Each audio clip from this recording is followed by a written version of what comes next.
Hi good morning. നമുക്കിന്ന് ബ്രേക്ക്ഫാസ്റ്റിനും ഡിന്നറിനും കഴിക്കാൻ പറ്റിയ റെസിപ്പി ഉണ്ടാക്കിയാലോ. നമ്മുടെ ചപ്പാത്തിയാണ്, കുട്ടികൾക്ക് ലഞ്ച് ബോക്സിലും കൊടുത്തു വിടാം കേട്ടോ.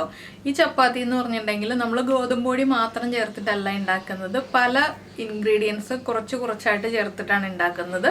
അപ്പോൾ വളരെ സിമ്പിളായിട്ടുള്ള റെസിപ്പിയാണ്. ഇതിന് പ്രത്യേകിച്ച് കറികളൊന്നും ആവശ്യമില്ല കഴിക്കാനായിട്ട്. അപ്പോൾ എങ്ങനെയാണ് നമ്മുടെ മൾട്ടി ഫ്ലോർ ചപ്പാത്തി ഉണ്ടാക്കുന്നത് നമുക്ക് നോക്കാം. നമുക്ക് നമ്മുടെ ഇൻഗ്രീഡിയൻസ് നോക്കാം. ഞാനിപ്പോൾ ഇത്രയും വലിപ്പമുള്ള ഉരുളക്കിഴങ്ങ് വേവിച്ചെടുത്തിട്ടുണ്ട് കുക്കറിൽ. അതിൻ്റെ കൂടെ തന്നെ ഒരു പിടി മല്ലിയില എടുത്തിട്ടുണ്ട്. നമ്മളിങ്ങനെ പിടിക്കുമ്പോൾ ഒരു പിടി മല്ലിയില കേട്ടോ, ഒരു കെട്ട് മല്ലിയില, 1/2 കപ്പ് ഗോതമ്പ് പൊടി, 1 കപ്പ് മൈദപ്പൊടി. ഇത് നിങ്ങൾക്ക് 1.5 കപ്പ് ഗോതമ്പ് പൊടിയിൽ മാത്രം ചെയ്യാം, ഇല്ലെങ്കിൽ ഈ ഒരളവിലെടുക്കാം. പിന്നെ നമുക്ക് വേണ്ടത് ചില്ലി ഫ്ലേക്സ് ഉണ്ടല്ലോ, 1/2 ടീസ്പൂൺ മുതൽ 1 ടീസ്പൂൺ വരെ നിങ്ങളുടെ എരിവനുസരിച്ച് ചില്ലി ഫ്ലേക്സ് ചേർക്കാം. പിന്നെ വേണ്ടത് നമ്മുടെ ചെറിയ ജീരകം ചൂടാക്കി പൊടിച്ചത് 1/2 ടീസ്പൂൺ. അതും 1/2 ടീസ്പൂൺ മുതൽ 1/4 ടീസ്പൂൺ വരെ മതി. എന്താണെന്ന് വെച്ചാൽ 1/4 ടീസ്പൂൺ മതി എന്ന് പറഞ്ഞത് ചില ആൾക്കാർക്ക് ജീരകത്തിൻ്റെ ടേസ്റ്റ് ഇഷ്ടമായിരിക്കും. അപ്പോൾ നമുക്ക് ജീരകത്തിൻ്റെ ടേസ്റ്റ് അനുസരിച്ച് നമ്മുടെ ഇഷ്ടം അനുസരിച്ച് നമുക്ക് ചെറിയ അളവിലോ വലിയ അളവിലോ 1/2 ടീസ്പൂണോ 1/4 ടീസ്പൂണോ ചേർക്കാം കേട്ടോ. ഇനി നമുക്ക് ഈ ഉരുളക്കിഴങ്ങിൻ്റെ തൊലിയൊന്ന് മാറ്റിയിട്ട് നന്നായിട്ടൊന്ന് ഉടച്ചെടുക്കാം. ഇപ്പോൾ നമ്മളിതാ ഉരുളക്കിഴങ്ങ് നന്നായിട്ട് ഉടച്ചെടുക്കുക കേട്ടോ. അതുപോലെ മല്ലിയിലയും ചെറുതായിട്ട് കട്ട് ചെയ്ത് വെച്ചിട്ടുണ്ട്. ഇനി നമുക്ക് ഈ ഉരുളക്കിഴങ്ങിലേക്ക് നമ്മൾ എടുത്തു വെച്ചിരിക്കുന്ന പൊടികൾ ചേർക്കാം. ഞാനിപ്പോൾ 1/4 ടീസ്പൂണാണ് കേട്ടോ ജീരകപ്പൊടി ചേർക്കുന്നത്. നിങ്ങൾക്ക് 1/2 ടീസ്പൂൺ വരെ ചേർക്കാം. 1/2 ടീസ്പൂൺ ചില്ലി ഫ്ലേക്സ് ചേർക്കുന്നുണ്ട്. അത് നമ്മുടെ എരിവനുസരിച്ചെന്ന് ഞാൻ പറഞ്ഞല്ലോ. ഇനി നമ്മുടെ ചപ്പാത്തിക്ക് ആവശ്യമായിട്ടുള്ള ഉപ്പ്, ഗോതമ്പ് പൊടി, മൈദപ്പൊടി ഇത്രയും ചേർത്തിട്ട് നന്നായിട്ടൊന്ന് മിക്സ് ചെയ്തെടുക്കുക കേട്ടോ. ഇതിലേക്ക് നമുക്കിനി മല്ലിയിലയും കൂടി ചേർത്ത് കൊടുക്കാം. മല്ലിയിലയുടെ തണ്ട് നമ്മൾ മാക്സിമം ഒഴിവാക്കുക, ഇലകൾ മാത്രം ചേർക്കുക കേട്ടോ. അപ്പം നമുക്ക് പരത്തിയെടുക്കാൻ എളുപ്പമായിരിക്കും. ഇല്ലെങ്കിൽ പരത്തുമ്പോൾ ആ തണ്ടും കൂടി വരുമ്പോൾ ബുദ്ധിമുട്ടായിരിക്കും കുറച്ച്. ഇനി നന്നായിട്ടൊന്ന് മിക്സ് ചെയ്തതിന് ശേഷം നമുക്കിതിലേക്ക് വെള്ളം ചേർത്ത് ചപ്പാത്തിയുടെ പാകത്തിൽ കുഴച്ചെടുക്കാം. ചപ്പാത്തിയേക്കാൾ ഒന്ന് ചെറിയൊരളവിൽ ലൂസായിട്ട് കുഴച്ചെടുക്കുക, ഒരുപാട് ടൈറ്റായിട്ട് കുഴയ്ക്കണ്ട. സാധാരണ നമ്മൾ ചപ്പാത്തിക്ക് കുഴയ്ക്കുന്ന പോലെ നോർമൽ ടെമ്പറേച്ചറിലൊന്ന് കുഴച്ചെടുക്കാം. ഉരുളക്കിഴങ്ങിൽ വെള്ളത്തിൻ്റെ കണ്ടന്റ് ഉള്ളതുകൊണ്ട് തന്നെ ഒരുപാട് വെള്ളം ഒരുമിച്ച് ഒഴിച്ചു കൊടുക്കരുത്, കുറച്ചായിട്ട് വെള്ളം ചേർത്ത് കുഴച്ചെടുക്കുക. അപ്പോൾ ഞാനിതൊന്ന് കുഴച്ചെടുക്കട്ടെ.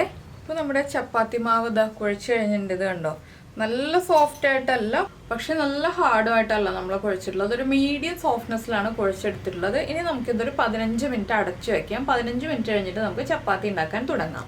ഇപ്പോൾ നമ്മൾ നമ്മുടെ ചപ്പാത്തി മാവ് കുഴച്ച് വെച്ചിട്ട് 15 മിനിറ്റ് കഴിഞ്ഞു. ഇനി നമുക്ക് ചപ്പാത്തി പരത്തിയെടുക്കാം.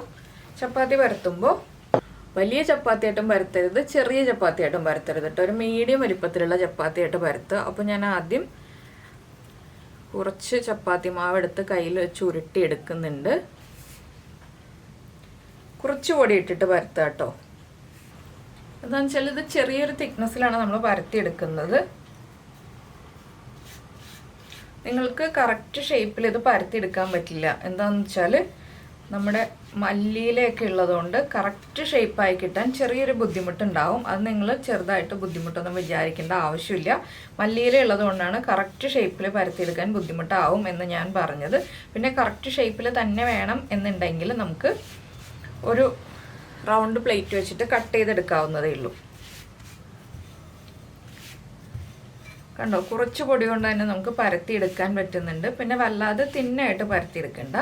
അപ്പോൾ ഞാൻ ഈ ഒരു വലുപ്പത്തിലാണ് ചപ്പാത്തി പരത്തിയെടുക്കുന്നത്, അധികം വലുപ്പത്തിൽ പരത്തിയെടുക്കുന്നില്ല. ഇനി നമുക്ക് നമ്മുടെ ചപ്പാത്തി കുക്ക് ചെയ്തെടുക്കാം. ഇതെല്ലാം ഒരുമിച്ച് തന്നെ പരത്തി വെക്കണ്ട, നമുക്ക് ഓരോന്നായിട്ട് പരത്തിയെടുത്തിട്ട് അപ്പോൾ കുക്ക് ചെയ്തെടുക്കാം കേട്ടോ. അല്ലെങ്കിൽ ഒരുമിച്ച് തന്നെ എല്ലാം പരത്തി വെച്ചിട്ടുണ്ടെങ്കിൽ തമ്മിൽ ഒട്ടിപ്പിടിക്കും. അതുകൊണ്ടാണ് നമ്മൾ കുറച്ച് പൊടി ഇട്ടിട്ടല്ലേ പരത്തിയിട്ടുള്ളൂ. അതാണ് നമ്മൾ ഒരുമിച്ച് തന്നെ പരത്തി വെക്കണ്ടെന്ന് പറഞ്ഞത്. ഇനി ഞാനിപ്പോൾ കുക്ക് ചെയ്തെടുക്കട്ടെ. അപ്പോൾ നമ്മുടെ ചപ്പാത്തി പാൻ ചൂടായി വന്നിട്ടുണ്ട്. ഇതിലേക്ക് നമ്മൾ പരത്തി വെച്ചിരിക്കുന്ന ചപ്പാത്തി ഇട്ട് കൊടുക്കാം. ചപ്പാത്തി പാൻ നന്നായിട്ട് ചൂടായതിന് ശേഷം മാത്രം നമ്മൾ ചപ്പാത്തി കുക്ക് ചെയ്യാൻ ഇട്ട് കൊടുക്കാം കേട്ടോ. പിന്നെ ഇതിൽ ബട്ടറോ ഓയിലോ ചേർത്തിട്ട് നമുക്ക് ചപ്പാത്തി ഉണ്ടാക്കാം. ഞാനിപ്പോൾ ഓയിലാണ് യൂസ് ചെയ്യുന്നത്. നിങ്ങൾക്ക് കുട്ടികൾക്ക് കൊടുക്കാനാണെങ്കിൽ ബട്ടർ ചേർക്കാം കേട്ടോ. അത് നമ്മുടെ ഇഷ്ടമാണ്. ഒരു സൈഡ് കുക്കായി ഒന്ന് തുടങ്ങുമ്പോൾ നമുക്കിതിലേക്ക് കുറച്ച് ഓയിൽ അല്ലെങ്കിൽ ബട്ടർ അപ്ലൈ ചെയ്ത് കൊടുക്കാം. ഞാനിപ്പോൾ കുറച്ച് ഓയിലാണ് ചേർക്കുന്നത്. ഓയിലൊന്ന് സ്പ്രെഡ് ചെയ്ത് കൊടുക്കുക.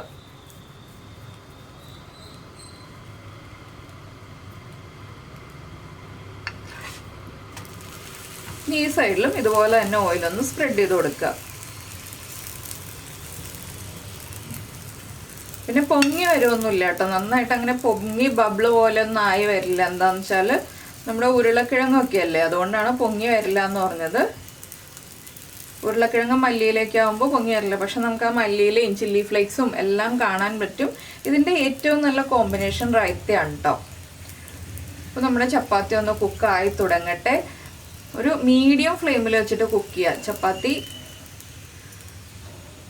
ചപ്പാത്തി പാൻ നന്നായി ചൂടായതിനു ശേഷം മീഡിയം ഫ്ലെയിമിൽ വെച്ചിട്ട് കുക്ക് ചെയ്യുക. ഹൈ ഫ്ലെയിമിൽ വെച്ചിട്ട് കുക്ക് ചെയ്യരുത്, വേഗം തന്നെ കുക്കായി കിട്ടും. ഇത് കണ്ടോ, ഇതുപോലെ ഒന്ന് പ്രസ് ചെയ്ത് കുക്ക് ചെയ്തെടുക്കുക. വളരെ ഈസി ആയിട്ടുള്ള റെസിപ്പിയാണ്.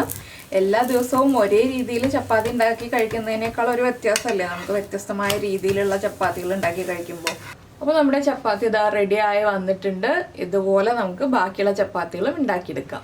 അപ്പോൾ നമ്മുടെ ചപ്പാത്തി എല്ലാം റെഡി ആയിട്ടുണ്ട്. ഞാൻ കുറച്ച് തൈരാണ് കൂടെ സൈഡായിട്ട് വെച്ചിരിക്കുന്നത്. അപ്പോൾ നിങ്ങളെല്ലാവരും ഈ ഒരു റെസിപ്പി ഉണ്ടാക്കി നോക്കിയിട്ടില്ലെങ്കിൽ ഉറപ്പായിട്ടും ട്രൈ ചെയ്ത് നോക്കിക്കോളൂ. കുട്ടികൾക്കാണെങ്കിലും വലിയവർക്കാണെങ്കിലും എല്ലാവർക്കും ഇഷ്ടപ്പെടുന്ന റെസിപ്പിയാണ്.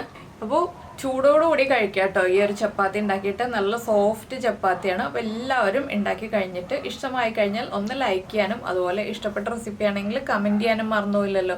നിങ്ങൾക്ക് എല്ലാവർക്കും വളരെ ഈസി ആയിട്ടുള്ള റെസിപ്പികളൊക്കെ ഇഷ്ടപ്പെടുന്നു എന്നറിഞ്ഞതിൽ വളരെ സന്തോഷം. പിന്നെ നമ്മുടെ ചാനൽ ആദ്യമായിട്ട് കാണുകയാണ്, വീഡിയോ പ്രസൻറ്റ് ചെയ്യുന്ന രീതിയൊക്കെ ഇഷ്ടമായി എന്നുണ്ടെങ്കിൽ നമ്മുടെ ചാനലൊന്ന് സബ്സ്ക്രൈബ് ചെയ്ത് സപ്പോർട്ട് ചെയ്യണേ. അതുപോലെ തന്നെ നിങ്ങളുടെ ഫ്രണ്ട്സിനും ഫാമിലിയൊക്കെ ഒന്ന് ഷെയർ ചെയ്തും കൂടി കൊടുക്കണേ. അപ്പോൾ നമുക്ക് നമ്മുടെ അടുത്ത റെസിപ്പിയുമായിട്ട് അടുത്ത ദിവസം വീണ്ടും കാണാം.